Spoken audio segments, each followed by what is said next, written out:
आपका दिमाग हिलाने वाली एक बात बताता हूँ। क्वांटम एंटेंगलमेंट लाइट की स्पीड से भी फास्ट होता है। कैसे और क्यों, इसको सिंपल टर्म में समझते हैं। ऐसे ले लेते हैं कि आप T1 टाइम पे कहीं पे एग्जिस्ट कर रहे हो, अभी जहाँ पे हो वहीं पे ले सकते हैं। तो उस मोमेंट से आप कहीं पे जा सकते हो, तो यहाँ पे आपको पोटेंशियल के तौर पे एग्जिस्ट करा है कि T2 पे आप कुछ भी हो सकते हो, कि आप जैसे हो उस पोजीशन से अलग हो सकते हो, या फिर किसी को गाली देना शुरू कर सकते हो, रील्स देखना शुरू कर सकते हो, कॉल कर रहे हो। तो यहाँ पे देखोगे कि एक तौर पे पॉसिबिलिटी के तौर पे एग्जिस्ट कर रहा है जो पोटेंशियल है आपका, जो T2 पे आप होगे। अब यहाँ पे क्या क्या टर्म यूज करता है थोड़ा सा मैं मेंशन कर देता हूँ कि जो होगा पोटेंशियल के तौर पे अभी रियलिटी में एग्जिस्ट नहीं कर रहा है, मतलब वेव फॉर्म में एग्जिस्ट कर रहा है, और उसी का आप बात करते हैं क्वांटम सुपरपोजिशन पे है। और एक जो एक तरह से देखोगे फील्ड की तरह बन जा रहा है, वो कुछ और नहीं बल्कि क्वांटम फील्ड। सिंपल इतना है। अब हमारा जो मेन पार्ट आता है उस पर बात करते हैं। इसको दो पार्ट में हम लोग बांट देते हैं कि जो वेव फॉर्म में क्वांटम फील्ड की बात करें उसको पॉजिटिव बात करते हैं, और जो एक आप हो मैटर के तौर पे उसको आप नेगेटिव बात कर लो। अब क्या हो रहा है यहाँ पे, आप एक मैटर आ रहे हो, उस मैटर का पोटेंशियल आ रहा है पॉजिटिव, और फिर पॉजिटिव से उस पोटेंशियल से कोलैप्स करके फिर आप मैटर बन रहे हो, जो कि आप T2 पे हो जा रहे हो। देखो ये क्यों हो रहा है, वो आप ही पे हो रहा है ना। जो मैं सर्कल टाइप का ऐसा बनाया टोराइड टाइप का, वो क्यों, क्योंकि जो कुछ भी चेंजेस हो रहा है वो आप ही पे हो रहा है, बाहर कहीं नहीं हो रहा है। इसलिए आप ऐसे देखो। तो ये कुछ और नहीं कि नेगेटिव से पॉजिटिव जा रहा है, पॉजिटिव से नेगेटिव जा रहा है, ये स्पिन के तौर पे करेगा। और यही बोल सकते हो कि ये जो स्पिन हो रहा है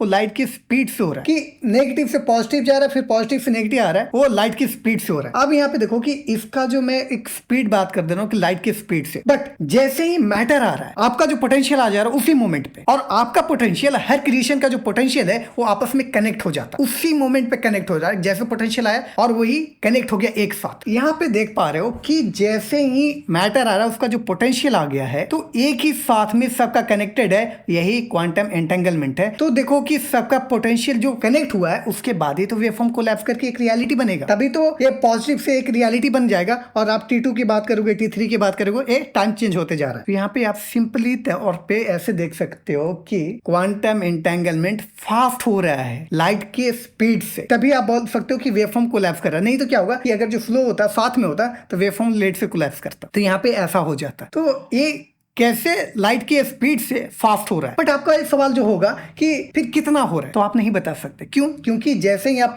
फील्ड की बात कर रहे हो, या फिर जो क्वांटम पार्टिकल्स से जो एक रियलिटी बनेगा उसकी बात करोगे, तो वो कुछ और नहीं बल्कि नॉन लोकल हो जाएगा, जिसका आप कोई पोजीशन ही नहीं दे सकोगे कि इतना सारा पॉसिबिलिटी है, उसमें से कैसे बताओगे कौन सा होगा। तो इसको नॉन लोकल के तौर पे ही बात किया जा सकता है। और जब नॉन लोकल की बात करोगे तो ना ही आप इसका टाइप की बात करोगे और ना ही मास की बात करोगे। तो इसलिए आप इसका कोई टाइम की बात नहीं कर सकते। बट इतना आप बता सकते हो कि ये लाइट की स्पीड से फास्ट होगा, क्योंकि आपके पास एक कैलकुलेट करने का, एक मेजरमेंट का एक दिया हुआ है, और उसके बेसिस पे ही बात कर रहे हो। पर कितना होगा आप नहीं बता सकते। ये है कैसे क्वांटम एंटेंगलमेंट लाइट के स्पीड से भी फास्ट हो रहा है।